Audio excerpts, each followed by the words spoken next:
สถานีวิทยุกระจายเสียงแห่งประเทศไทยและเครือข่ายทั่วประเทศเสนอข่าวต้นชั่วโมง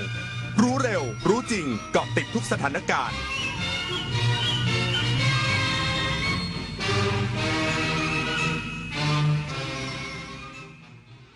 รับฟังข่าวต้นชั่วโมง 16 นาฬิกากับผมบุญมาศรีมาศครับ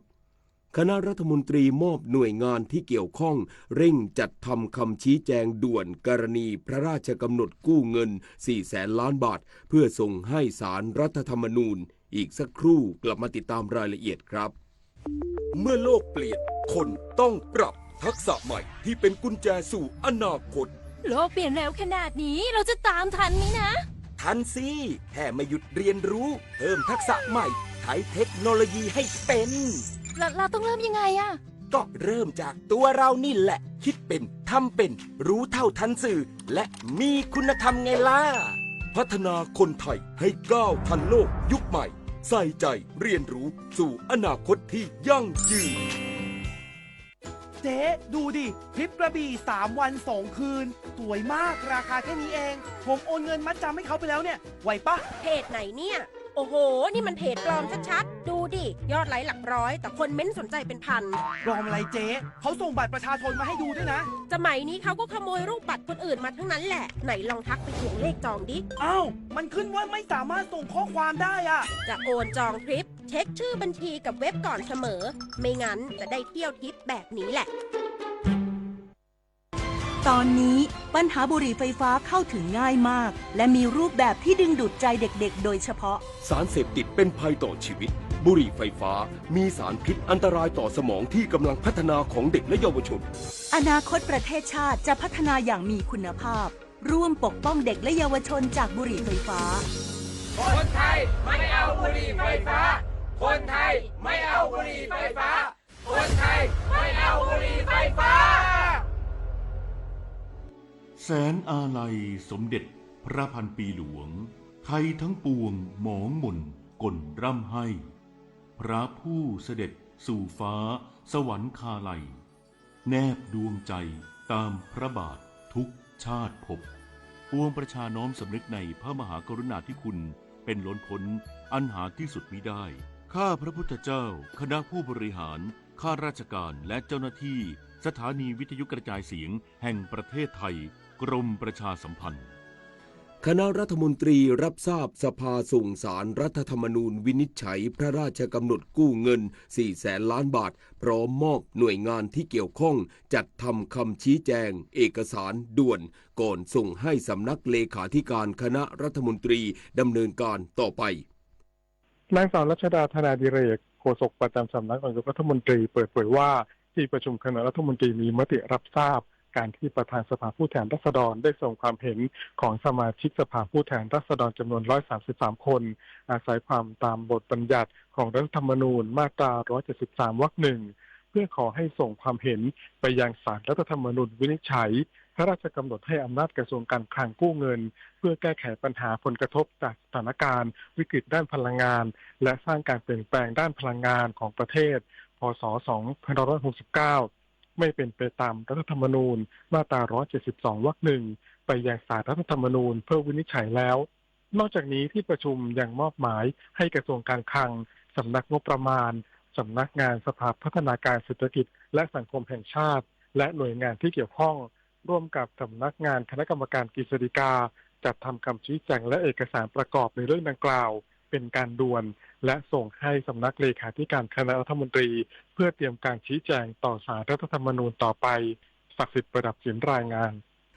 กระทรวงมหาดไทยยกระดับการบริหารจัดการพื้นที่ชายแดนเชิงบูรณาการมุ่งสร้างสมดุลเศรษฐกิจความมั่นคงและปราบปรามอาชญากรรมข้ามชาติอย่างเด็ดขาดนายภาสกรบุญยลักษณ์รองปลัดกระทรวงมหาดไทยเป็นประธานเปิดโครงการเสริมประสิทธิภาพการบริหารจัดการพื้นที่ชายแดนเชิงบูรณาการภายใต้บริบทความท้าทายใหม่ประจำปี 2569 โดยมีผู้แทนจาก 31 จังหวัดชายแดนและหน่วยงานด้านความมั่นคงอาทิ กระทรวงกลาโหมกองทัพบกกองทัพเรือสำนักงานตรวจคนเข้าเมืองและหน่วยงานที่เกี่ยวข้องกว่า 150 คนเข้าร่วมเพื่อยกระดับศักยภาพเจ้าหน้าที่และพัฒนากลไกการประสานงานสกัดกั้นปัญหาอาชญากรรมข้ามชาติยาเสพติด และฐานแก๊งสแกมเมอร์อย่างเด็ดขาดโดยให้ความสำคัญกับการคัดกรองผู้เดินทางเข้าออกด้วยหนังสือผ่านแดนให้มีข้อมูลชัดเจนพร้อมเผยถึงความคืบหน้าการจัดตั้งศูนย์สั่งการชายแดนเป็นศูนย์อำนวยการของกระทรวงมหาดไทยเพื่อเชื่อมสัมพันธ์ระดับท้องถิ่นกับประเทศเพื่อนบ้านควบคู่ไปกับการรักษาความสงบเรียบร้อยทั้งนี้ในวันที่ 21 พฤษภาคมนี้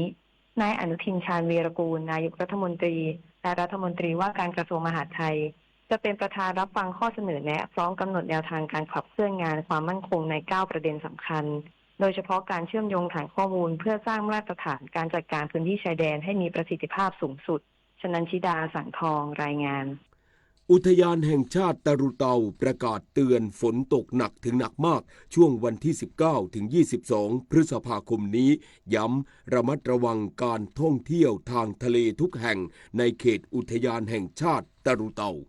นายวิษณุวิทย์ทองอ่อนนักวิชาการป่าไม้ปฏิบัติการรักษาการในตำแหน่งหัวหน้าอุทยานแห่งชาติตะรุเตาเปิดเผยว่าตามประกาศของกรมอุตุนิยมวิทยาช่วงวันที่ 19 ถึง 22 พฤษภาคมนี้จะมีฝนตกหนักถึงหนักมากเนื่องจากมรสุมตะวันตกเฉียงใต้ที่พัดปกคลุมทะเลอันดามันโดยเฉพาะคลื่นลมทะเลอันดามันจะมีคลื่นสูง 2-3 เมตรบริเวณที่มีฝนฟ้าคะนองคลื่นสูงมากกว่า 3 เมตรขอให้ชาวเรือเดินเรือด้วยความระมัดระวังและหลีกเลี่ยงการเดินเรือในบริเวณที่มีฝนฟ้าคะนองส่วนเรือเล็กควรงดออกจากฝั่งทั้งนี้เพื่อความปลอดภัยและป้องกันอุบัติเหตุทางน้ำที่อาจเกิดขึ้นจึงขอประกาศเตือนให้ใช้ความระมัดระวังในการประกอบกิจกรรมท่องเที่ยวหรือดำเนินการใดๆในบริเวณแหล่งท่องเที่ยวทางทะเลทุกแห่งในเขตอุทยานแห่งชาติตะรุเตาและให้ผู้ควบคุมเรือตรวจสอบความพร้อมต่างๆให้พร้อมใช้งานตลอดเวลารวมถึงสวมชูชีพตลอดเวลาเมื่ออยู่ในเรือหรือเล่นน้ำและขอให้ติดตามข่าวสภาพอากาศจากกรมอุตุนิยมวิทยาอย่างใกล้ชิดต่อไปด้วยอมรรัตน์ จันทร์พริมสวท.สตูล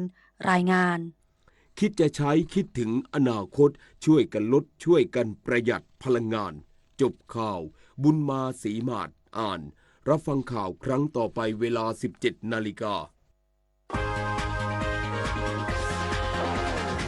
ติดตามข่าวที่นำเสนอไปแล้วได้ที่ www.thainews.prd.go.th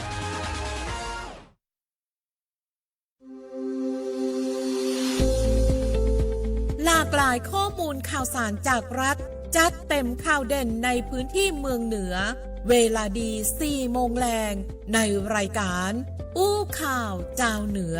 ต่างสถานีวิทยุแห่งประเทศไทยภาคเหนือตอนบนสวัสดีครับ สวัสดีครับ สวัสดีครับวันนี้อยู่กับสวท.ละปูนนะครับกับรายการอู้ข่าวเจ้าเหนือนะครับผมวันนี้ก็อยู่กับดีเจน้องอั้นอธิวัฒน์กันทปิงครับผมดีเจโอมวุฒิชัยพงศ์วุฒิศักดิ์ครับผมตังบ้านเฮาเป็นจะได้กันพ้องว่าเห็นมีเตือนฟ้าฝนแถมแล้วพี่โอมแม่นช่วงนี้วันที่ก็19 ถึง 22มาแล้วนะครับช่วงนี้ก็อากาศแปรปรวนน้อยนะครับผมดูแลสุขภาพดูแลบ้านจองกันสักหน่อยนะครับแม่นรับประทานอาหารในครบ5 หมู่เนาะพักผ่อนให้เพียงพอออกกำลังกายอย่างสม่ำเสมอครับตอนนี้ใครอยู่ที่ไหนก็เตลแวดบ้านดูหลังคาเห็นหน่อยซ่อมให้มันแข็งแรงนะครับผมนะเอามาติดตามข่าวกันนะครับกับ8 จังหวัด 11 สถานีด้วยกันนะครับวันนี้ข่าวแรกไปที่ไหนดีครับพี่โอมเชียงใหม่โอเคครับผมเชียงใหม่มีกิจกรรมที่น่าติดตามเน้อคุณผู้ฟังคุณผู้ชมทั้งหลายนะครับวันที่18ที่ผ่านมานี่นะครับที่ร้านจันหนึ่งศูนย์การค้าเซ็นทรัลแอร์พอร์ตเนาะเซ็นทรัลเชียงใหม่แอร์พอร์ตก็รองผู้ว่าราชการจังหวัดเชียงใหม่นะครับนายบุญลือธรรมธรานุรักษ์นะครับเป็นประธานเปิดการแถลงข่าวกิจกรรมงานสำรับชาติพันธุ์สีสันแห่งล้านนานะครับซึ่งจังหวัดเชียงใหม่เนาะโดยสำนักงานการท่องเที่ยวและกีฬาจังหวัดเชียงใหม่ก็ร่วมกับกลุ่มจังหวัดภาคเหนือตอนบน1นะเชียงใหม่ละปูนลำปางแม่ฮ่องสอนก็เตรียมจัดงานสำรับชาติพันธุ์สีสันแห่งล้านนานะครับประจำปีงบประมาณ 2569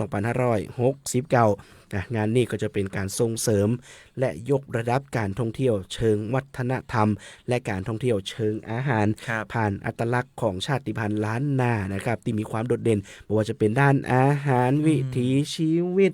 ภาษาประเพณีนะแล้วก็ภูมิปัญญาท้องถิ่นซึ่งทรงคุณค่านะครับซึ่งท่านรองผู้ว่าราชการเปิ้นก็ว่าเสน่ห์ของล้านนานี่นะบ่ได้มีแค่แหล่งท่องเที่ยวที่สวยงามนะครับ แต่ยังคงมีอาหารพื้นถิ่นวิถีชีวิตและก็วัฒนธรรมชาติพันธุ์ตีสืบทอดกันมาอย่างยาวนานนะและสิ่งเหล่านี้ก็ถือว่าเป็นต้นทุนทางวัฒนธรรมที่สำคัญสามารถต่อยอดสู่การท่องเที่ยวอย่างยั่งยืนได้นะครับครับผมซึ่งงานสำหรับชาติพันธุ์สีสันแห่งล้านนานี่นะน้องอันก็จะช่วยเชื่อมโยงชุมชนนะผู้ประกอบการนักท่องเที่ยวนี่มาแอวผ่านเสน่ห์ของอาหารและอัตลักษณ์ล้านนาเป็นการสร้างประสบการณ์ใหม่นะครับทางการท่องเที่ยวให้กับผู้มาเยือนนะครับแล้วก็ตีมาตีไปนี่นะนายอิทธิรัตน์นะครับศินารักษ์นะครับท่องเที่ยวและกีฬาจังหวัดเชียงใหม่เนาะเปิ้นก็ได้กล่าวนะครับว่าสำนักงานการท่องเที่ยวและกีฬาเชียงใหม่นี่ได้เล็งเห็นได้มองเห็นถึงศักยภาพของการท่องเที่ยวเชิงอาหารนะซึ่งก็เป็นซอฟต์พาวเวอร์สำคัญในการดึงดูดนักท่องเที่ยวยุคใหม่นะครับจึงได้ดำเนินการส่งเสริมการท่องเที่ยวชาติพันธุ์สีสันแห่งล้านนานะครับก็จะมี3กิจกรรมหลักภายในงานนี้นะก็จะมีการประชุมเชิงการปฏิบัติพัฒนาองค์ความรู้ด้านอาหารชาติพันธุ์อันนี้ก็จะจัดขึ้น27-28 พฤษภาคมที่จะถึงนี่เมื่อกี้วันนี่นะก็จะมีการประกวดสาธิตเมนูอาหารพื้นถิ่นระหว่างวันที่30-31 พฤษภานะครับและก็กิจกรรมส่งเสริมเส้นทางท่องเที่ยวเชิงอาหารชาติพันธุ์ล้านนานี่เพื่อสร้างการรับรู้นะครับกระตุ้นการเดินทางท่องเที่ยวนะยกระดับเศรษฐกิจชุมชนในพื้นที่4จังหวัดภาคเหนือตอนบน1เนี่ยนะครับซึ่งการจัดงานดังกล่าวนี่ก็มุ่งหวังให้เกิดการบูรณาการความร่วมมือระหว่างภาครัฐภาคเอกชนชุมชนผู้ประกอบการมาช่วยกันในภาพรวมเนาะผลักดันอาหารและวัฒนธรรมชาติพันธุ์ล้านนาเนี่ยนะครับกลายเป็นจุดขายสำคัญนะครับติดต้องมาแอวภาคเหนือนะและย้ำเป็นการสร้างการเติบโตทางเศรษฐกิจอย่างยั่งยืนตัวนะครับผมซอฟต์พาวเวอร์บ้านเฮาก็มีหลายอย่างเนาะนั่นก็คืออาหารนะครับมาแอลที่นี่ประจำเจแน่นอนบ่เบื่อแน่นอนนะครับผมแน่นอนว่าเฮามีอาหารแล้วหลายๆคนน่าจะเริ่มอยากกินข้าวแล้ว4 โมงแบบนี้นะครับผมกินข้าวเสร็จแล้วมีผลไม้มาตบท้ายกันสักหน่อยนะครับสวท.ฝางนะครับเพื่อส่งข่าวนี้มาครับอบต.ท่าตอนเนาะอำเภอแม่อายจังหวัดเชียงใหม่นะครับจัดงานเทศกาลบะม่วงลิ้นจี่ของปีที่69นี่ครับผม2569นะครับผมอบต.ท่าตอนนะครับอำเภอแม่อายจังหวัดเชียงใหม่นะครับจัดงานเทศกาลบะม่วงลิ้นจี่ของดีท่าตอนประจำปี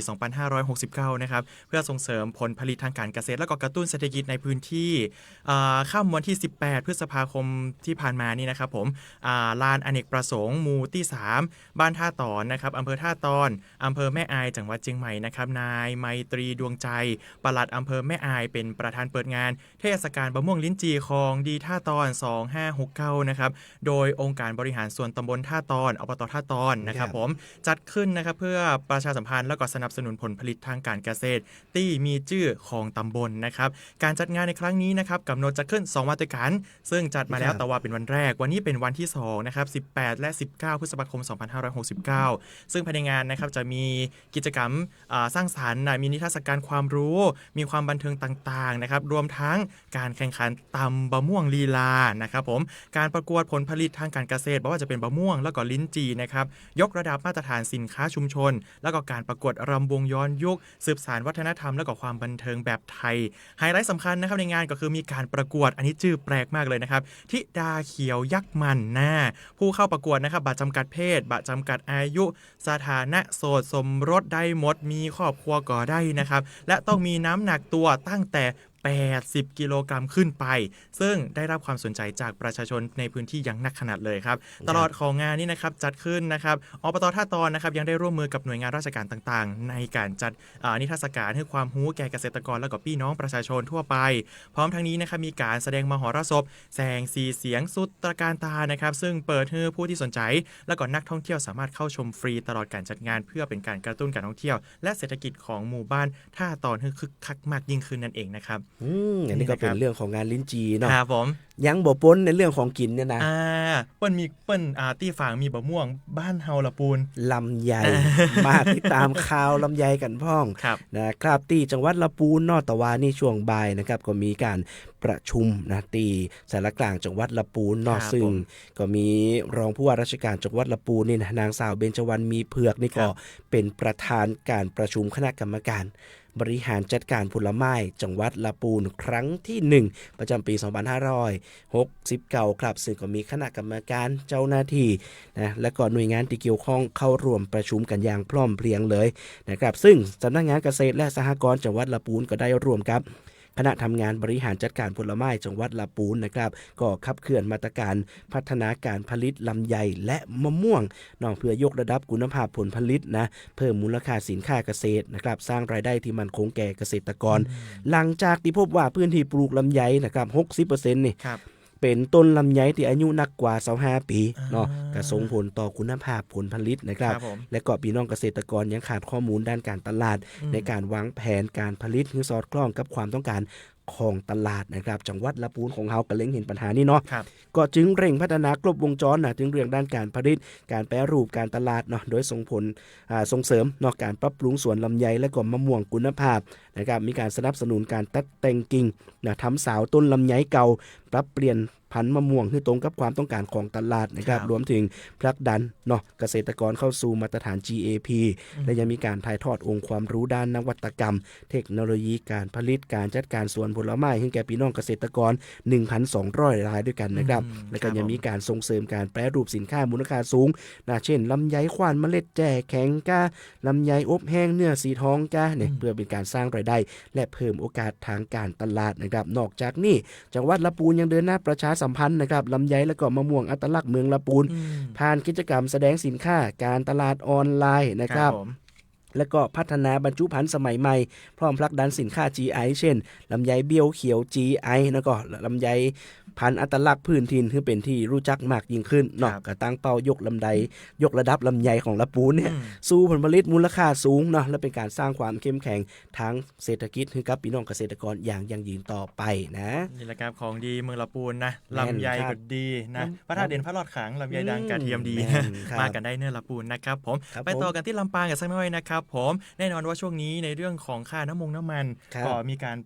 ขึ้นลงอยู่ตลอดเวลาเนาะพี่อมเนาะเริ่มแล้วนะครับสำหรับอบจ.ลำปางนะครับผมช่วยออกคนละครึ่งนะครับค่าโดยสารรถโดยสารประจำรถโดยสารสาธารณะนะครับตั้งแต่วันที่19พฤษภาคมวันแรกเลยนะครับจนถึง30กันยายน2569ครับที่องค์การบริหารส่วนจังหวัดลำปางนะครับนางสาวตวงรัตน์โลสุนทรนะครับนายกองค์การบริหารส่วนจังหวัดลำปางเป็นประธานปล่อยขบวนรถโดยสารสาธารณะหรือว่ารถ2แถวนั่นเองนะครับที่เข้าร่วมโครงการช่วยเหลือประชาชนด้านค่าโดยสาร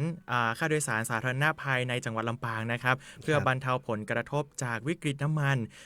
โดยประชาชนนะครับชาวลำปางสามารถใช้สิทธิ์นั่งรถ2แถวหรือรถโดยสารสาธารณะในจังหวัดลำปางนะครับได้โดยลงทะเบียนผ่านไลน์นะครับ OA นะครับอปจ.จุดลำปางนะครับและสามารถใช้สิทธิ์นะครับนั่งรถคนละครึ่งได้ตั้งแต่บัดนี้ก็คือวันนี้วันแรกเลยนะจนถึง30กันยายน2569นะครับโครงการนี้นะครับ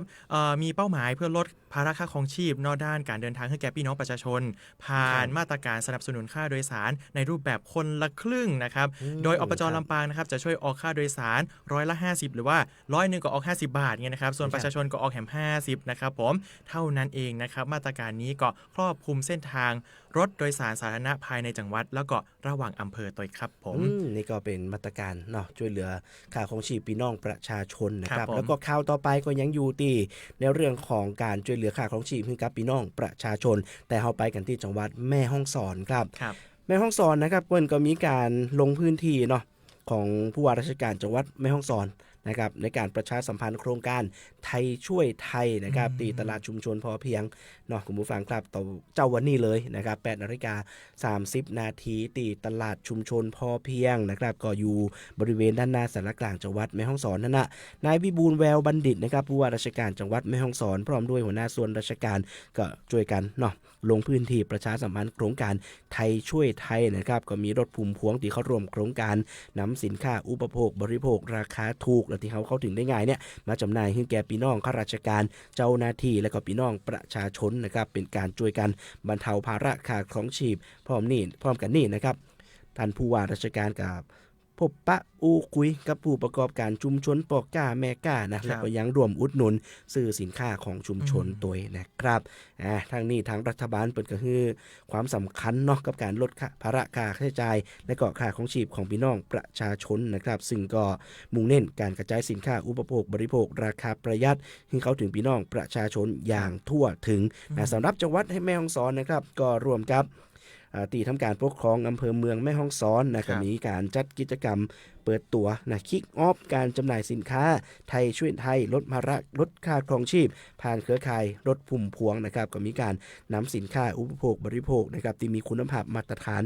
ในราคาพิเศษนะครับนอกเหนือจากที่จะได้สินค้าอุปโภคบริโภคที่มีมาตรฐานแล้วยังได้ในราคาพิเศษนะครับซึ่งเขาก็นำออกจำหน่ายในรูปแบบตลาดเคลื่อนที่ถึงชุมชนนะครับเพื่อช่วยลดภาระค่าใช้จ่ายให้กับพี่น้องประชาชนรวมถึงเป็นการส่งเสริมรายได้ให้กับผู้ประกอบการรถพุ่มพวงรายย่อยตัวนะครับซึ่งปัจจุบันนี่นะน้องอันจังหวัดแม่ฮ่องสอนก็มีเครือข่ายรถพุ่มพวงเข้าร่วมโครงการจำนวน7กันเนาะและก็ได้เริ่มจำหน่ายสินค้าครั้งแรกเมื่อวันศุกร์ที่15พฤษภาคม69ที่ผ่านมานี่เองครับผมโครงการนี้ก็น่าจะเริ่มไปในทุกๆจังหวัดแล้วนะครับในเรื่องของรถพุ่มพวงนะครับผมใครที่ได้ยินเสียงก็ออกไปซื้อกันได้นะครับของอุปโภคบริโภคเยอะขนาดเลยนะครับผมมาต่อกันที่แม่สะเรียงนิดหน่อยนะครับทดแทดมานิดหน่อยเนาะจากแม่ฮ่องสอนนะครับผมเหมือนที่เขาเตือนกันไว้ว่าช่วงนี้น่าจะมีในเรื่องของพายุฤดูร้อนแหมละนะครับผมเกิดเหตุอุทกภัยและก็วาตภัยนะครับในพื้นที่อำเภอแม่สะเรียงแล้วก็อำเภอศพเมยจังหวัดแม่ฮ่องสอนครับ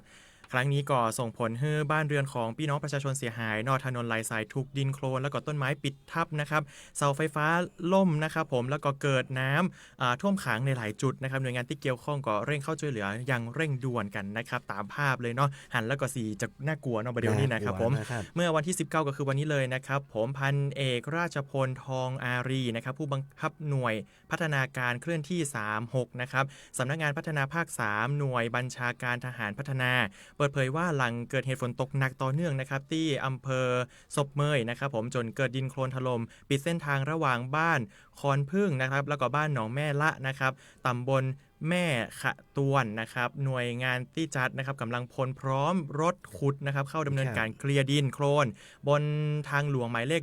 105แม่สอดไปแม่สะเรียงนะครับจนสามารถเปิดเส้นทางสัญจรได้ตามปกติพร้อมกับเฝ้าระวังสถานการณ์อย่างใกล้ชิดเนาะเพราะไม่มีเตือนมาแหมแล้วก่อนหน้านี้นะครับวันที่18ที่ผ่านมานะครับพื้นที่อำเภอแม่สะเรียงเกิดพายุฝนฟ้าคะนองแล้วก็น้ำป่าไหลหลากส่งผลให้หลายพื้นที่นะครับรับความเสียหายหลังคาบ้านปลิวพ่องต้นไม้ล้มทับสายไฟถนนพ่องนะครับรวมถึงน้ำท่วมขังในหมู่บ้านนะครับโดยฝ่ายปกครองนะครับผู้นำชุมชนและก็หน่วยงานที่เกี่ยวข้องได้เร่งสำรวจความเสียหายแล้วก็ช่วยเหลือพี่น้องประชาชนที่เสี่ยงภัยอย่างต่อเนื่องเนาะนอกจากนี้นะครับกองร้อยเฉพาะกิจทหารพรานที่36นะครับได้เข้าช่วยเปิดเส้นทางนะครับบ้านทุ่งแล้งนะครับบ้านแม่สัดลาบนะครับตำบลแม่คงใจรถจักรยานยนต์รถจักรยานยนต์นะครับสามารถสัญจรได้เนาะหลังเกิดต้นไม้แล้วก็เสาไฟล้มนะครับกีดขวางขณะที่เจ้าหน้าที่ตำรวจนะครับตำรวจสถานีตำรวจภูธรท่าตาฝั่งนะครับผมลงพื้นที่ช่วยเหลือผู้ประสบภัยดินสไลด์นะครับบนถนนแม่เสรียงแม่สามแลบนะครับพร้อมแจ้งเตือนพี่น้องประชาชนให้ระมัดระวังในการเดินทางเนื่องจากว่ามีเศษดินเศษหินนะครับบนผิวถนนอยู่ในหลายจุดเช่นกันนะครับใครที่ดูผ่าน Facebook เนาะก็จะเห็นภาพที่น่ากลัวตึงน้ำมาแหงและกติขวางอยู่ตรงถนนนะมันจะมีแต่ต้นไม้นะมีเสาไฟฟ้าแหมดังนั้นแล้วก็ช่วงนี้ระมัดระวังเนาะ19-22เตือนแหมแล้วครับไปกันที่จังหวัดเชียงรายพ่องครับคุณผู้ชมคุณผู้ฟังครับก็มีข่าวการลักรถจักรยานยนต์กลางเมืองเชียงรายนะครับลักไปแล้วก็ไปซ่อมตีอำเภอพานนะครับแล้วก็ตำรวจตัวจับทันควันเลยนะครับเจ้าหน้าที่ตำรวจสพ.พานจังหวัดเชียงรายครับก็ได้จับกุมตัวนายสมพรอายุ25ปีเป็นบุคคลบ่มีสถานะทางทะเบียนเนาะเป็นชาวตำบลปออำเภอเวียงแก่นจังหวัดเชียงรายนะครับหลังจากนายคนนี้เนาะตกเป็นผู้ต้องหาก่อเหตุลักรถจักรยานยนต์Honda Wave สีขาวน้ำเงินทะเบียนจังหวัดพะเยานะครับคุณผู้ฟังสืบเนื่องจากวันที่17พฤษภาคมเนาะเวลา 14:15 น.นายศรีบุตรสมศักดิ์ชาวตำบลสันป่าม่วงอำเภอเมืองพะเยาเนาะจังหวัดพะเยานะครับก็ได้เข้าแจ้งความต่อพนักงานสอบสวนสพ.เมืองเชียงรายว่ารถเครื่องเนี่ยนะยี่ห้อ Honda Wave สีน้ำเงินทะเบียนพะเยาของตนเองนี่ถูกคนร้ายลักไปนะครับโดยก่อนที่จะโดนลักเนี่ยนะก่อนเกิดเหตุในเวลาประมาณ 10:50 น.ผู้เสียหายนะครับก็ได้นำรถมาจอดไว้บริเวณหน้าอู่ซ่อมรถแห่งหนึ่งบ้านร่องเบอร์ตำบลห้วยซักอำเภอเมืองเชียงรายต่อมา 11:30 น.มีชายสวมเสื้อแขนสั้นลายสก๊อตสะพายกระเป๋าขาดอกแล้วก็สวมกางเกงยีนขาสั้นเนาะเดินข้ามถนนมาก่อนที่จะขโมยรถเครื่องแล้วก็ขับลบหนีไปตามเส้นทางบ้านจำบอนจนถึงวันที่19พฤษภาคมครับช่วงเวลา 8 โมงเจ้าตำรวจ สพ.พานกับปะชายต้องสงสัยนำรถเครื่องกันดังกล่าวเนี่ยเข้าไปซ่อมที่ร้านซ่อมจักรยานยนต์แห่งหนึ่งนะซ่อมรถเครื่องแห่งหนึ่งในตำบลสันติสุขอำเภอพานจังหวัดเชียงรายเจ้าหน้าที่ก็แสดงตัวขอเข้าตรวจสอบแล้วก็จับกุมจากการสอบสวนของตำรวจครับนายสมพรที่ได้รับการคือการรับสารภาพว่าเป็นผู้ก่อเหตุลักรถเครื่องกันเนี่ยแต่นะครับเจ้าหน้าที่ก็ทำการควบคุมตัวพร้อมของกลางเนาะพร้อมของกลางก็ส่งพนักงานสอบสวนดำเนินคดีตามกฎหมายต่อไปนะครับผมในยุคที่เศรษฐกิจแบบนี้เนาะจะได้แล้วของมีค่าต่างๆรถเครื่องรถยนต์สร้อยคอต่างๆเก็บรักษาให้ดีนะครับนั่นแหละครับขโมยขจรนักเหมือนกันนะครับผมมาต่อกันที่พะเยานะครับผมจังหวัดพะเยาเดินหน้าขับเคลื่อนความมั่นคงและก็เศรษฐกิจชายแดนเนาะเร่งแก้ปัญหาด่านบ้านฮวกนะครับพร้อมหารือยกระดับสู่ด่านสากลเพื่อเปิดประตูการค้าและการท่องเที่ยวเชื่อมโยงไทยลาวครับผมในครั้งนี้นะครับต่อวานี่นะครับผมวันที่18พฤษภาคม2569นางสาวออนอาภาโลวีระนะครับผู้ว่าราชการจังหวัดพะเยาเป็นประธานการประชุมคณะกรรมการศูนย์สั่งการชายแดนไทยกับประเทศเพื่อนบ้านด้านลาวนะครับจังหวัดพะเยาเนาะหน้าห้องประชุมอำเภอเชียงคำนะครับเพื่อติดตามสถานการณ์แล้วก็วางแผนแนวทางนะครับพัฒนาพื้นที่ชายแดนให้เติบโตแล้วก็มั่นคงอย่างยั่งยืนโดยที่ประชุมนะครับได้ร่วมกันหาทางออกในปัญหาเร่งด่วนบริเวณด่านชายแดนบ้านฮวกนะครับทั้งเรื่องการขาดแคลนน้ำอุปโภคบริโภคในช่วงหน้าแล้งแล้วก็ระบบการจัดการขยะนอกจากนี้นะครับยังได้ติดตามความคืบหน้าโครงการเกษตรอ่างเก็บน้ำห้วยไฟนะครับอันเนื่องมาจากพระราชดำริเนาะในพื้นที่อำเภอภูซางนั่นเองนะครับนอกจากนี้ในที่ประชุมนะครับก็ยังได้หารือแนวทางผลักดันนะครับด่านถาวรบ้านฮวกนะครับให้ยกระดับขึ้นเป็นด่านสากลเพื่อรองรับการขยายตัวของเศรษฐกิจการค้าชายแดนและก็ส่งเสริมในเรื่องของการท่องเที่ยวซึ่งจะช่วยสร้างรายได้แล้วก็ยกระดับคุณภาพชีวิตของคนในพื้นที่รวมถึงนะครับกระชับความสัมพันธ์อันดีงามระหว่างไทยและก็สปป.ลาวนะครับเพื่อแน่นแฟนยิ่งขึ้นต่อไปเรื่อยๆนะครับจะได้แล้วตอนนี้บ้านเฮาก็การท่องเที่ยวต้องมานำเนาะเพราะว่าบ้านเฮามีหลายๆอย่างที่เป็นซอฟต์พาวเวอร์1ท่องเที่ยว2อาหารตะกี้ที่เฮาอู้กันไปครับผมไปกันที่จังหวัดแพร่ครับคุณผู้ฟังเนาะที่จังหวัดแพร่นี่ก็มีสำนักงานอัยการจังหวัดแพร่ก็เปิดพื้นที่การมีส่วนร่วมภาคประชาชนเนาะแต่งตั้งคณะกรรมการรวมพัฒนาสำนักงานอัยการจังหวัดแพร่นะครับเพื่อเสริมสร้างความเข้าใจบทบาทหน้าที่ของสำนักงานอัยการนะครับกาตีห้องประชุมสำนักงานอัยการคุ้มครองสิทธิ์และก็ช่วยเหลือทางกฎหมายและการบังคับคดีจังหวัดแพร่จันทร์ที่1สารกลางจังหวัดแพร่ร้อยตำรวจเอกมนเทียนยูทิมนะครับอัยการจังหวัดแพร่เป็นประธานการประชุมคณะกรรมการภาคประชาชนสำนักงานอัยการจังหวัดแพร่ครั้งที่1ประจำปีงบประมาณ2569นะครับพร้อมมีคำสั่งแต่งตั้งคณะกรรมการการมีส่วนร่วมของประชาชนในการพัฒนาสำนักงานอัยการจังหวัดแพร่จำนวน10คนด้วยกันนะครับก็ประกอบด้วยนายเอกชัยวงศ์วรกุลนายวรชัยวงศ์วรกุลนายบัณฑิตตั้งเที่ยงธรรมนะครับนายปิยพงษ์เมืองแก่น10เอกกิติศักดิ์เขื่อนเพชรนะครับนายกฤตนนท์ถนอมทรัพย์ทวีนะครับนายกิจชัยกิจพินโย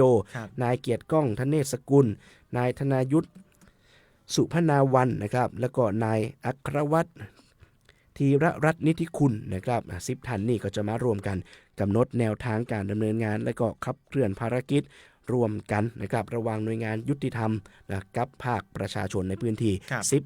10ท่านที่อู้ไปตะกี้นะครับก็เป็นตัวแทนของภาคประชาชนเข้าไปทำงานนะครับดำเนินการรวมกับยุติธรรมหน่วยงานยุติธรรมในจังหวัดแพร่ทั้งนี้คณะกรรมการดังกล่าวจะมีบทบาทในการเสนอแนวทางการพัฒนาสำนักงานอัยการจังหวัดแพร่รวมถึงภารกิจด้านการสื่อสารประชาสัมพันธ์ให้พี่น้องประชาชนได้รับทราบแล้วก็เข้าใจบทบาทหน้าที่ตามกฎหมายของสำนักงานอัยการจังหวัดแพร่ตลอดจนแนวทางการติดต่อราชการการเปิดโอกาสให้ประชาชนนี่ได้เข้ามามีส่วนร่วมแสดงความคิดเห็นเกี่ยวกับการพัฒนางานในส่วนที่บ่เกี่ยวข้องกับงานอัตคดีของงานอัตคดีของพนักงานอัยการนะครับพร้อมรวมขับเคลื่อนการเสริมสร้างสังคมที่เป็นธรรมสังคมสันติสุขและก็ส่งเสริมให้ประชาชนทุกระดับนี่สามารถเข้าถึงกระบวนการยุติธรรมได้อย่างเสมอภาคและทั่วถึงครับนั่นแหละครับผมตอนนี้ประชาชนก็จะเข้ามามีบทบาทในเรื่องของการบริหารจัดการในพื้นที่ของตัวเก่าเยอะขึ้นนะครับผมมากันที่น่านนะครับผมจังหวัดน่านประชุมในเรื่องของแดชบอร์ดครับผมยกระดับการบริหารจัดการเชิงพื้นที่มุ่งใช้ข้อมูลขับเคลื่อนนโยบายอย่างมีประสิทธิภาพครับ วันนี้เมื่อตะวันนี้ครับผม18 พฤษภาคมนะครับที่ห้องประชุมเจ้ามหาพรหมสุรธาดานะครับที่สารกลางจังหวัดน่านนะครับนางวิไลวรรณบุดาสานะครับรองผู้ว่าราชการจังหวัดน่านนะครับเป็นประธานในการประชุมครั้งนี้ในการประชุมนะครับได้มีการแจ้งให้ที่ประชุมรับทราบแนวทางการขับเคลื่อนนะครับข้อเสนอเพื่อเพิ่มประสิทธิภาพการบริหารของจังหวัดนะครับแบบบูรณาการตามหนังสือของกระทรวงมหาดไทยเนาะซึ่งมุ่งเน้น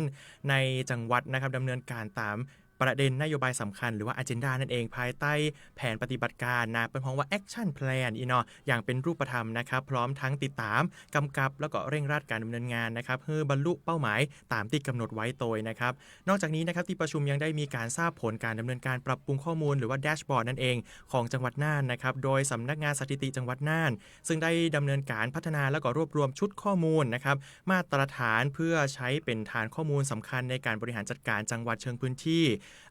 ให้สามารถนะครับนำข้อมูลไปวิเคราะห์วางแผนตัดสินใจในเชิงนโยบายนะครับได้อย่างแม่นยำแล้วก็ทันต่อสถานการณ์ทั้งนี้นะครับผมที่ประชุมได้ร่วมกันพิจารณาแนวทางการกำหนดนโยบายแล้วก็การนำข้อมูลเนี่ยนะครับไปใช้ประโยชน์ในการบริหารจัดการเชิงพื้นที่โดยเน้นสำคัญนะครับของแหล่งที่มาของข้อมูลมาตรฐานการเก็บข้อมูลการปรับปรุงข้อมูลให้เป็นปัจจุบันเพื่อให้ทุกหน่วยงานนะครับสามารถใช้ข้อมูลอันเนี้ยร่วมกันได้อย่างมีประสิทธิภาพอันจะนำไปสู่การบูรณาการการทำงานระหว่างภาครัฐภาคีเครือข่ายในพื้นที่รวมถึงการยกระดับคุณภาพในการบริการพี่น้องประชาชนในพื้นที่จังหวัดน่านต่อไปครับผมวันนี้ข่าวเข้มข้นมากๆเลยนะครับสำหรับอู้ข่าวเจ้าเหนือบ้านเฮานะครับผมแน่นอนเลยว่าเดี๋ยวอีกสักครู่หนึ่งเราจะไปติดตามรายการต่อไปก็คือใต้ร่มพระบารมีพระพันปีหลวงนะครับแล้วก็ต่อไปวันพรุ่งนี้ครับผมติดตามกันได้กับอู้ข่าวชาวเหนือที่ไหนนะครับไอโอมสวทลำปางเป็นแม่ข่ายนั่นแหละครับผมครับผมวันนี้น้องอั้นแล้วก็ทีมงานนะครับน้องอั้นพี่โอมนะแล้วก็ทีมงานพี่ช่างของสวทลบุญนะครับต้องนำรายการอู้ข่าวชาวเหนือนะครับลาทุกท่านไปก่อนนะครับแล้วป้ากันใหม่เนอะอังคารเป็นอังคารนะครับผมเราจะได้รับไปติดตามใต้ร่มพระบารมีพระพันปีหลวงนะครับโดยสวทพัทลุงกันครับสำหรับวันนี้สวัสดีครับสวัสดีครับ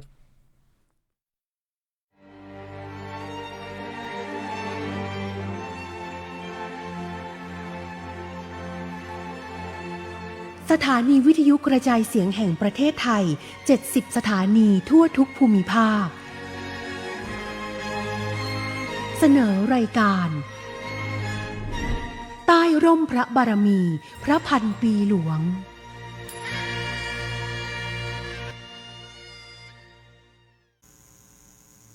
สวัสดีค่ะคุณผู้ฟังคุณผู้ชมขอต้อนรับทุกท่านเข้าสู่รายการใต้ร่มพระบารมีพระพันปีหลวงประจำวันอังคารที่19 พฤษภาคม 2569 ทางสถานีวิทยุกระจายเสียงแห่งประเทศไทยจังหวัดพัทลุงระบบ FM ความถี่ 98 เมกะเฮิรตซ์ และระบบออนไลน์ผ่านทางเพจ Facebook สวทพัทลุงกรมประชาสัมพันธ์พร้อมกับเครือข่ายสถานีวิทยุกระจายเสียงแห่งประเทศไทยทั้ง70 สถานีทั่วประเทศร่วมถ่ายทอดสัญญาณรายการทุกวันจันทร์ถึงวันศุกร์เวลา 16:30 น.ถึง 17:00 น.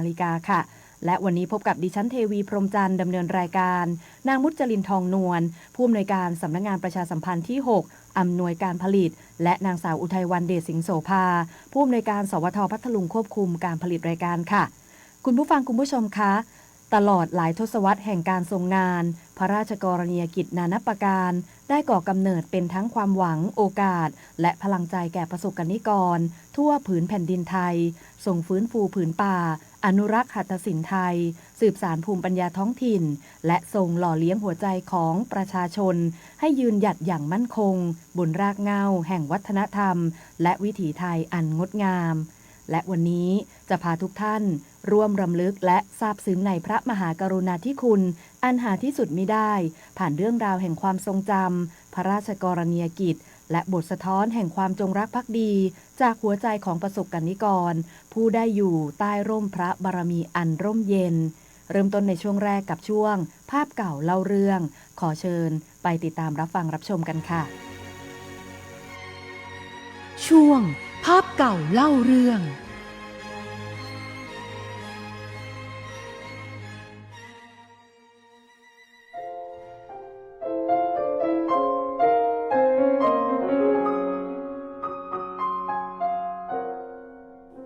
วันที่ 25 ตุลาคม พุทธศักราช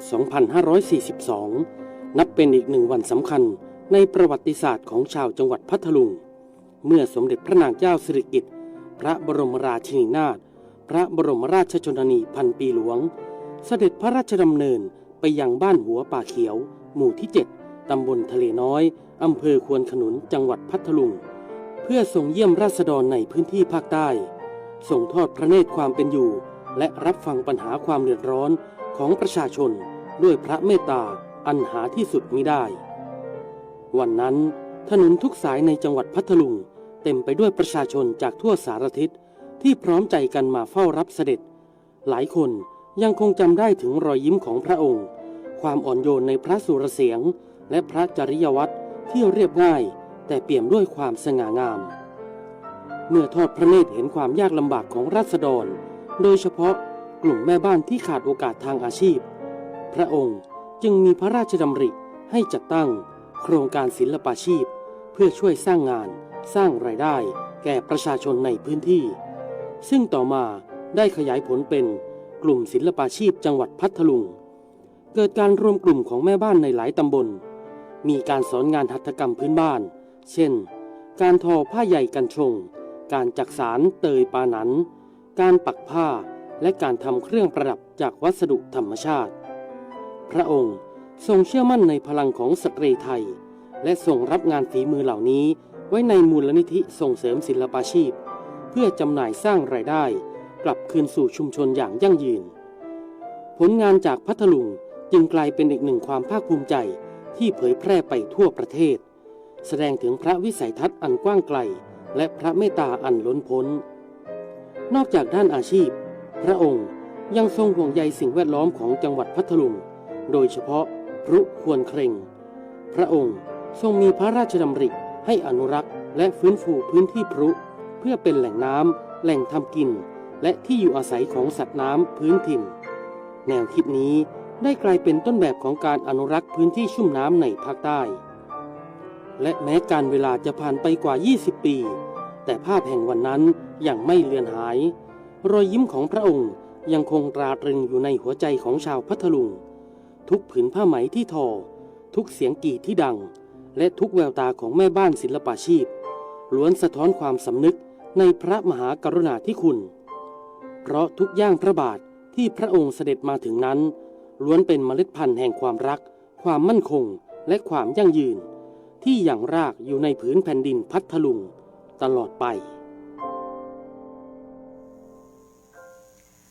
การเสด็จพระราชดำเนินสู่จังหวัดพัทลุงมิได้เป็นเพียงการเสด็จเยือนหากแต่คือการนำสายพระเมตตาและความห่วงใยมาสู่หัวใจของผู้คนบนผืนแผ่นดินลุ่มน้ำทะเลสาบแห่งนี้ทุกย่างก้าวแห่งพระราชกรณียกิจล้วนสะท้อนถึงพระราชฤทัยอันแน่วแน่ในการยกระดับคุณภาพชีวิตของประชาชนทั้งการฟื้นฟูผืนดินผืนน้ำและการสืบสานวิถีชุมชนให้ดำรงอยู่อย่างมั่นคงและยั่งยืนและจากพระเมตตาที่ทรงอย่างรากลึกลงในผืนแผ่นดินแห่งนี้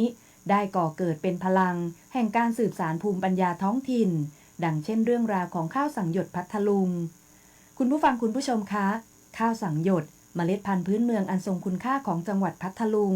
ถือกำเนิดจากภูมิปัญญาชาวบ้านที่สั่งสมถ่ายทอดและผูกพันกับวิถีชีวิตมายาวนานหลายชั่วอายุคนด้วยสายพระเนตรอันยาวไกลและพระเมตตาอันเปี่ยมล้น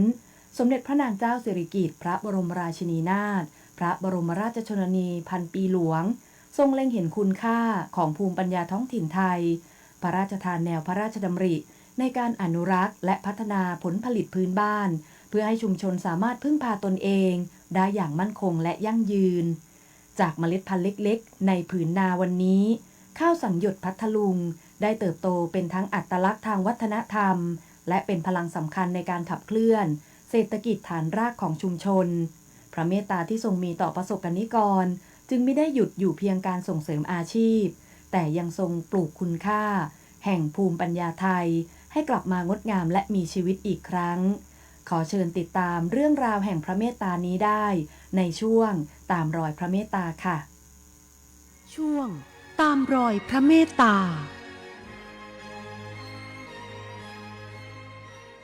ครับสวัสดีครับผมกฤษณะศรีรัตน์ผู้อำนวยการศูนย์วิจัยข้าวพัทลุงกองวิจัยและพัฒนาข้าวกรมการข้าวครับ ขออนุญาตเล่าความเป็นมาของข้าวสังหยดพัทลุงนะครับข้าวสังหยดพัทลุงเป็นข้าวพื้นเมืองครับที่ปลูกอยู่คู่กับพัทลุงมาตั้งแต่โบราณนะนับเป็นร้อยปีแล้วก็ปลูกกันทั่วไปฮะเกือบทุกอำเภอที่มีการปลูกข้าวก็มีการปลูกข้าวสังหยดประมาณปี 2530 นะครับศูนย์วิจัยข้าวพัทลุงตอนนั้นยังสังกัดกรมวิชาการเกษตรกระทรวงเกษตรก็ได้รวบรวมจากหลายแหล่งนะทั้งแหล่งที่ปลูกมากที่อำเภอบางแก้วท่ามะเดื่อที่อำเภอควนขนุนที่อำเภอเมืองแล้วก็ดำเนินการตามหลักวิชาการต่อเนื่องมาหลายปีนะครับจนปี 2543 ได้มีการก่อตั้งโครงการความตัวอย่างตามพระราชดำริของสมเด็จพระพันปีหลวงที่อำเภอบางแก้วจึงได้นำพันธุ์ข้าวสังหยดไปปลูกเพื่อทดสอบพันธุ์ที่นั่นที่ความตัวอย่างบางแก้วแล้วเมื่อวันที่ 24 กันยายน 2556 สมเด็จพระพันปีหลวงได้เสด็จพระราชดำเนินเพื่อมาเยี่ยมความตัวอย่างตามพระราชดำริที่บางแก้วทางศูนย์วิจัยข้าวพัทลุงได้นำข้าวกล้องของข้าวสังหยดทูลถวายสมเด็จพระพันปีหลวงแล้วพระองค์ท่านได้นำไปที่พระตำหนักทักษิณราชนิเวศน์แล้วก็ให้ห้องเครื่องได้องค์ทรงถวายเมื่อสมเด็จได้ทรงเสวยแล้วก็ได้รับสั่งว่าข้าวนี้อร่อยจึงเป็นที่มาของ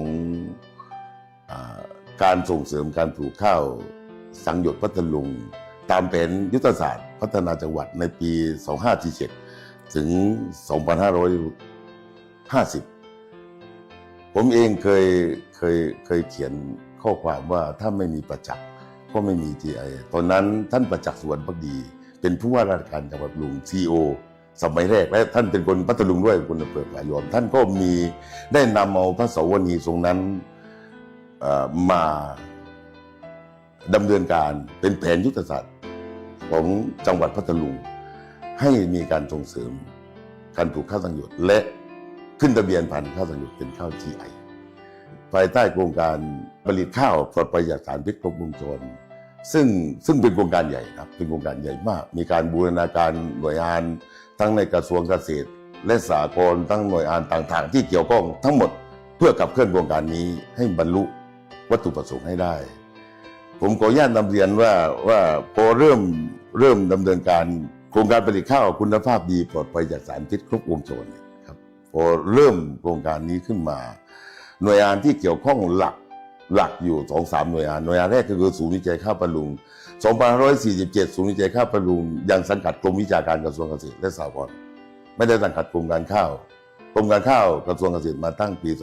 2549 ศูนย์เมล็ดพันธุ์ข้าวพัทลุงอีกหน่วยงานหนึ่ง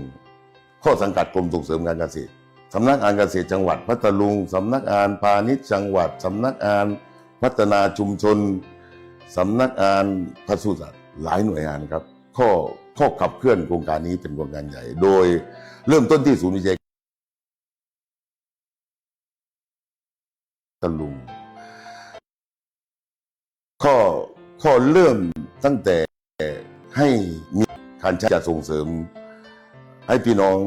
ผู้ทำนาในพัทลุงได้ปลูกข้าวสังหยดเดิมผมนำเรียนอย่างนี้ว่าพัทลุงเรามีพื้นที่ปลูกข้าวหรือทำนาประมาณ 500,000 ไร่ในตอนปี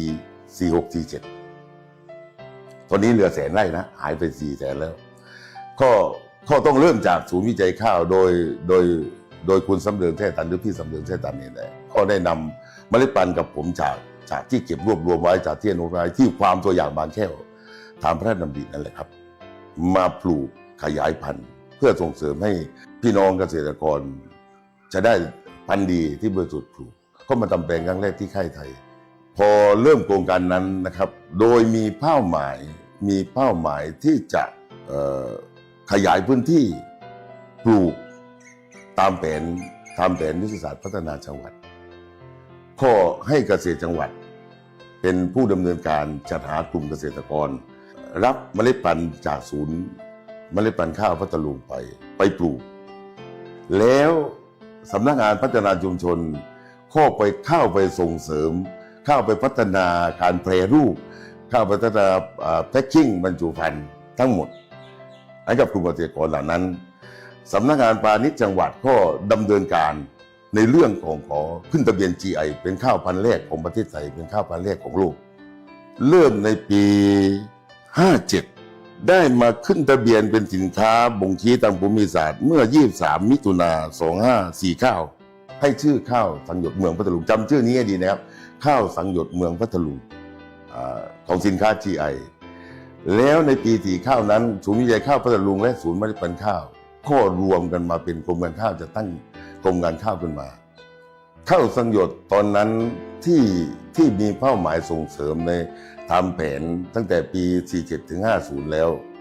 ก็เป็นที่นิยมกันมากนะครับมีที่นิยมกันมากข้าวสังหยดผมนำเรียนอย่างนี้ก่อนว่าเป็นข้าวพื้นเมืองที่อายุประมาณ5 เดือนปลูกประมาณกลางสิงหาถึงกลางกันยายนแล้วก็ไปออกดอกสักประมาณปลายธันวาคมถึงต้นมกราคมแล้วก็เก็บเกี่ยวสักต้นกุมภาพันธ์ถึงกลางกุมภาพันธ์เราบรรลุวัตถุประสงค์ในตรงนั้นสามารถจะนำข้าวพื้นเมืองพัทลุงที่มีลักษณะเฉพาะคือมีเยื่อหุ้มเมล็ดสีแดงแล้วก็มีอะเมโลต่ำประมาณ14-15คือมีความนุ่มนะฮะมีความนุ่มทานอร่อยให้มาเป็นสินค้าที่สร้างรายได้เพิ่มให้กับพี่น้องเกษตรกรและผู้ประกอบการในพัทลุงหรือผู้เกี่ยวข้องทั้งหมดสร้างความภาคภูมิใจให้กับพี่น้องเกษตรกรหรือชาวพัทลุงเองเป็นอย่างมากนะว่าที่ข้าวของเราได้มีชื่อเสียงได้เป็นที่รู้จักได้สร้างมูลค่าเพิ่มในระดับประเทศหรือสามารถนำไปขายตลาดต่างประเทศได้นะครับ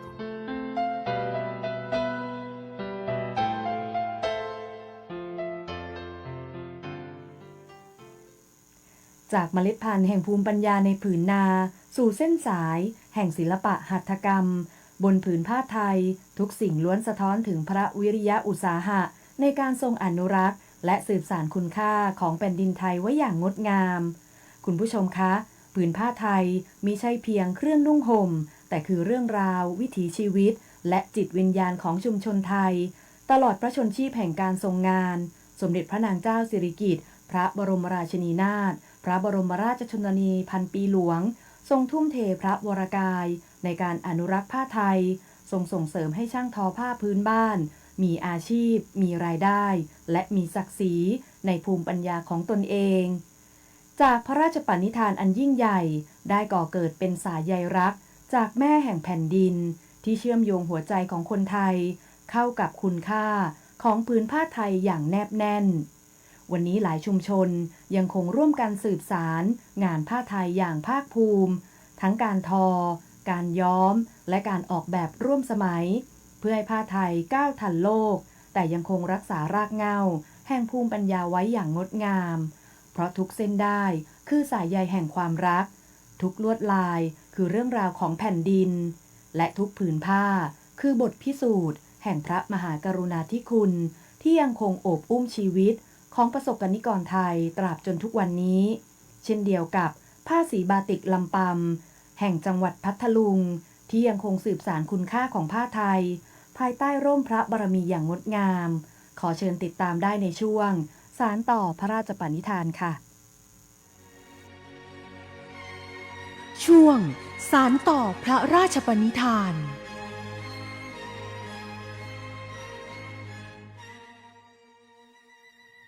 สวัสดีค่ะดิฉันนางวิมลมาศวาจากิจประธานชมรมแม่บ้านมหาดไทยจังหวัดพัทลุงตลอดหลายทศวรรษที่ผ่านมางานผ้าไทยภายใต้ร่มพระบารมี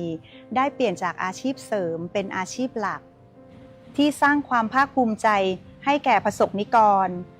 พระองค์ทรงทำให้คนไทยกลับมาสวมใส่ผ้าไทยด้วยความมั่นใจทรงทำให้ชาวโลกยอมรับในประณีตศิลป์ของแผ่นดินทุกวันนี้เมื่อเราเห็นผ้าบาติกที่พลิ้วไหวหรือผ้าทอที่วิจิตรบรรจงสิ่งนั้นมิใช่เพียงแค่ศิลปะแต่มันคือบันทึกความรักที่สมเด็จพระพันปีหลวงทรงมีต่อราษฎร เป็นสายใยที่ถักทอจากหัวใจเชื่อมโยงอดีตสู่ปัจจุบันและส่งต่อไปยังอนาคตอย่างไม่มีที่สิ้นสุดสำหรับจังหวัดพัทลุงผ้าบาติกถือเป็นงานหัตถศิลป์ที่มีเอกลักษณ์โดดเด่นไม่แพ้จังหวัดอื่นใดในภาคใต้โดยมีการผสมผสานวิถีชีวิตลุ่มน้ำทะเลสาบและศิลปวัฒนธรรมท้องถิ่นลงบนผืนผ้าพลังของคนรุ่นใหม่ในพัทลุงยังได้สืบสานพระราชปณิธานด้วยการนำนวัตกรรมสีธรรมชาติจากดินและพืชพันธุ์ในท้องถิ่นมาใช้เพื่อสร้างสรรค์บาติกที่เป็นมิตรต่อสิ่งแวดล้อมเปลี่ยนผ้าพื้นเมืองให้กลายเป็นแฟชั่นร่วมสมัยที่สวมใส่ได้ทุกโอกาสตามแนวพระราชดำริผ้าบาติกพัทลุงในวันนี้จึงมิใช่เพียงแค่เครื่องนุ่งห่มแต่คือร่องรอยแห่งความภาคภูมิใจคือสายใยแห่งความจงรักภักดีที่ถักทอด้วยความประณีตเพื่อทำลงไว้ซึ่งมรดกทางปัญญาของบรรพชนให้คงอยู่คู่แผ่นดินไทยสืบไปชั่วกาลนานขอเชิญชวนพี่น้องประชาชนชาวไทยทุกท่านมาร่วมกันสวมใส่ผ้าไทยให้สนุกเพื่อสืบสานพระราชกรณียกิจแม่ของชาวไทยให้ดำรงสืบไปขอบคุณค่ะ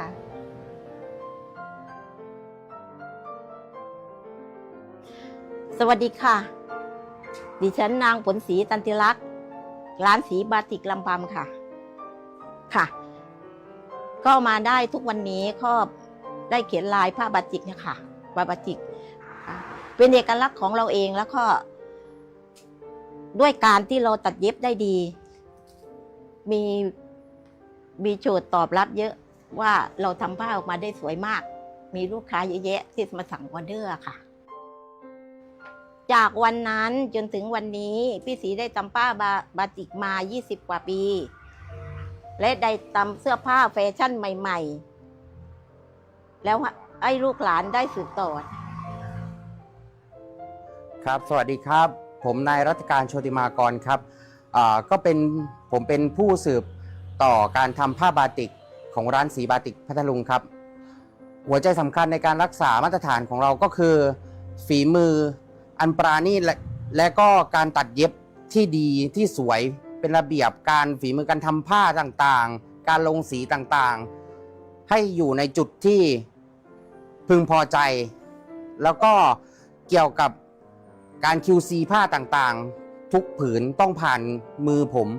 หรือมือเจ้าของร้านทุกตัวครับถ้าถามว่าปัจจุบันปรับตัวยังไงก็ค่อนข้างในช่วงแรกก็ค่อนข้างยากนะครับเพราะว่าเนื่องจากบาติกเราใช้เป็นสีย้อมเย็นสีเคมีทั้งหมดเมื่อก่อนจะเป็นสีเคมีทั้งหมดเลยแต่พอมีพระราชสวนีลงมาเป็นแบบนี้เราก็ต้องปรับเปลี่ยนซึ่งการใช้สีธรรมชาติเนี่ยเราก็จะใช้พวกไม้ให้สีต่างๆจากพื้นที่ในพัทลุงเช่นต้นพยอมแก่นขนุนอะไรพวกนี้ครับพวกใบไม้ให้สีต่างๆที่หาได้จากแถวบ้านหรือแถวในพื้นที่แถบในพื้นที่อำเภอเราก็เอามาใช้ครับก็ถือว่าได้รับผลตอบรับที่ดีเลยครับจากลูกค้ากลุ่มที่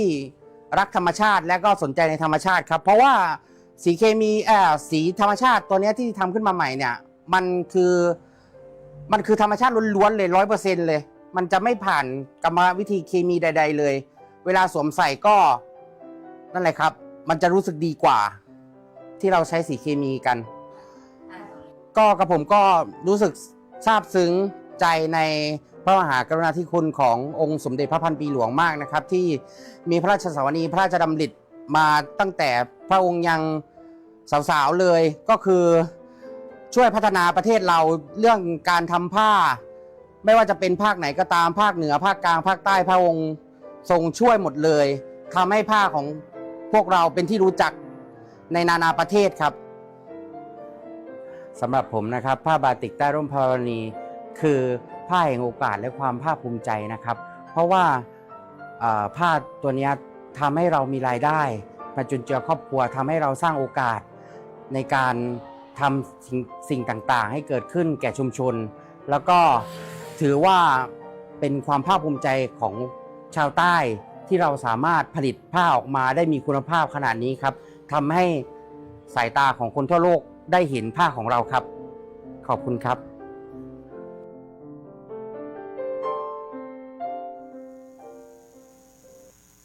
และนี่คือทั้งหมดของรายการใต้ร่มพระบารมีพระพันปีหลวงในวันนี้นะคะ โดยสถานีวิทยุกระจายเสียงแห่งประเทศไทยจังหวัดพัทลุงแม่ข่ายรายการร่วมถ่ายทอดสัญญาณไปยังเครือข่ายสถานีวิทยุกระจายเสียงแห่งประเทศไทยอีก70สถานีทั่วประเทศค่ะท่านสามารถติดตามรับฟังรับชมรายการได้ใหม่ทุกวันจันทร์ถึงวันศุกร์เวลา